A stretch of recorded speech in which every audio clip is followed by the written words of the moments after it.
Charlotte. The night seemed long. Wilbur's stomach was empty, and his mind was full. And when your stomach is empty and your mind is full, it's always hard to sleep. A dozen times during the night, Wilbur woke and stared into the blackness, listening to sounds and trying to figure out what time it was. A barn is never perfectly quiet, even at midnight. There is usually something stirring. The first time he woke, he heard Templeton gnawing a hole in the grain bin. Templeton's teeth scraped loudly against the wood and made quite a racket. "That crazy rat," thought Wilbur. "Why does he have to stay up all night grinding his clashers and destroying people's property? Why can't he go to sleep like any decent animal?" The second time Wilbur woke, he heard the goose turning on her nest and chuckling to herself. "What time is it?" whispered Wilbur to the goose. "Probably about 11:30, said the goose. "Why aren't you asleep, Wilbur?" "Too many things on my mind," said Wilbur. "Well," said the goose, "that's not my trouble. I have nothing at all on my mind, but I've got too many things under my behind. Have you ever tried to sleep while sitting on 8 eggs?" "No," replied Wilbur. "I suppose it is uncomfortable." "How long does it take a goose egg to hatch?" Approximately 30 days, all told," answered the goose. "But I cheat a little. On warmer afternoons, I just pull a little straw over the eggs and go out for a walk." Wilbur yawned and went back to sleep. In his dreams, he heard again the voice saying, "I'll be a friend to you. Go to sleep. You'll see me in the morning." About half an hour before dawn, Wilbur woke and listened. The barn was still dark. The sheep lay motionless. Even the goose was quiet. Overhead on the main floor, nothing stirred. The cows were resting. The horses dozed. Templeton had quit work and had gone off somewhere on an errand. The only sound was a slight scraping noise from the rooftop, where the weather vane swung back and forth. Wilbur loved the barn when it was like this, calm and quiet, waiting for light. Day is almost here, he thought. Through a small window, a faint gleam appeared. One by one, the stars went out. Wilbur could see the goose a few feet away. She sat with her head tucked under a wing. Then he could see the sheep and the lambs. The sky lightened.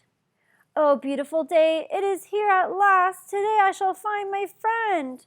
Wilbur looked everywhere. He searched his pen thoroughly. He examined the window ledge, stared up at the ceiling, but he saw nothing new. Finally, he decided he would have to speak up. He hated to break the lovely stillness of dawn by using his voice, but he couldn't think of any other way to locate the mysterious new friend who was nowhere to be seen. So Wilbur cleared his throat. "Attention, please," he said in a loud, firm voice. "Will the party who addressed me at bedtime last night kindly make himself or herself known by giving an appropriate sign or signal?" Wilbur paused and listened. All the other animals lifted their head and stared at him. Wilbur blushed, but he was determined to get in touch with his unknown friend. "Attention, please," he said. "I will repeat the message. Will the party who addressed me at bedtime last night kindly speak up? Please tell me where you are, if you are my friend." The sheep looked at each other in disgust.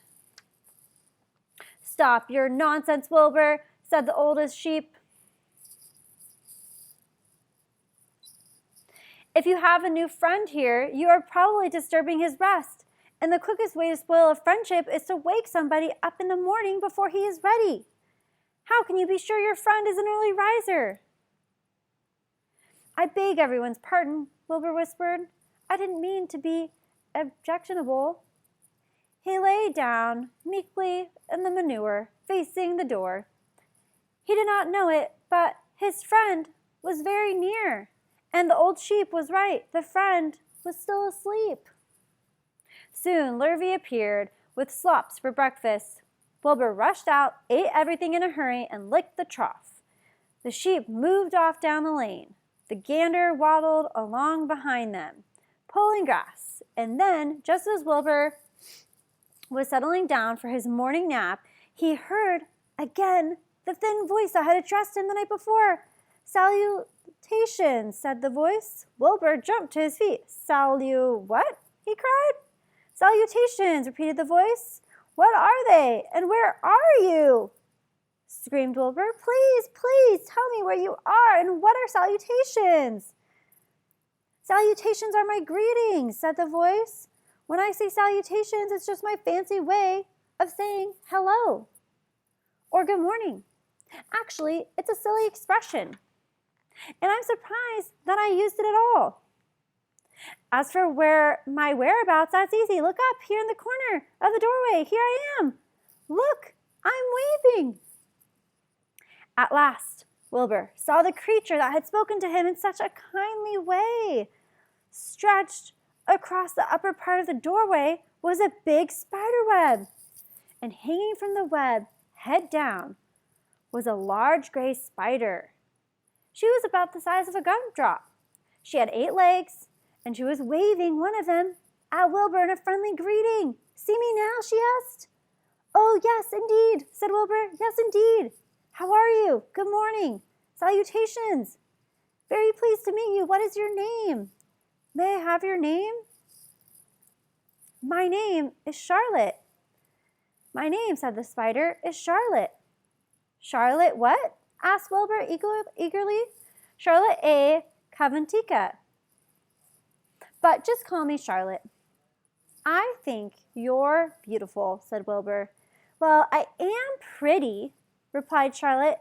"There's no denying that. Almost all spiders are rather nice looking. I'm not as flashy as some, but I'll do. I wish I could see you, Wilbur, as clearly as you could see me." "Why can't you?" asked the pig. "I'm right here." "Yes, but I'm nearsighted," replied Charlotte. "I've always been dreadfully nearsighted. It's good in some ways, not so good in others. Watch me wrap up this fly."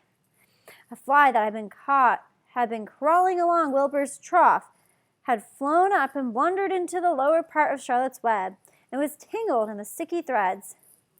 The fly was beating its wings furiously, trying to break loose and free itself. "First," said Charlotte, "I dive at him." She plunged head first toward the fly. As she dropped, a tiny silken thread unwound from her rear end. "Next, I wrap him up." She grabbed the fly, threw a few jets of silk around it, and rolled it over and over, wrapping it so that it couldn't move. Wilbur watched in horror. He could hardly believe what he was seeing, and although he detested flies, he was sorry for this one. "There," said Charlotte. "Now I knock him out so he'll be more comfortable." She bit the fly.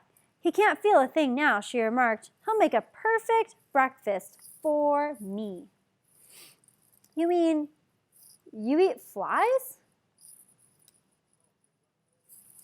"Certainly. Flies, bugs, grasshoppers, choice beetles, moths, butterflies, tasty cockroaches, gnats, midges, daddy longlegs, centipedes, mosquitoes, crickets, anything that is careless enough to get caught in my web. I have to live, don't I?" "Why, yes, of course," said Wilbur. "Do they taste good?" "Delicious, of course. I don't really eat them. I drink them. Drink their blood. I love blood," said Charlotte, and her pleasant thin voice grew even thinner and more pleasant. "Don't say that," groaned Wilbur. "Please don't say things like that." "Why not? It's true, and I have to say what is true. I am not entirely happy about my diet of flies and bugs, but it's the way I was made. A spider has to pick up a living somehow or other, and I happen to be a trapper. I just naturally build a web and trap flies and other insects. My mother was a trapper before me. Her mother was a trapper before her.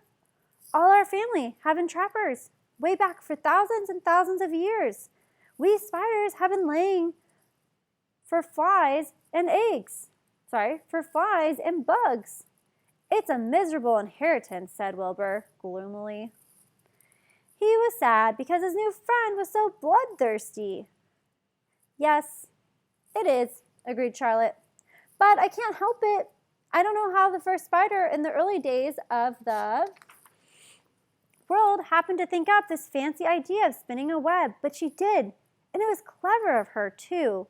And since then, all of us spiders have had to work the same trick.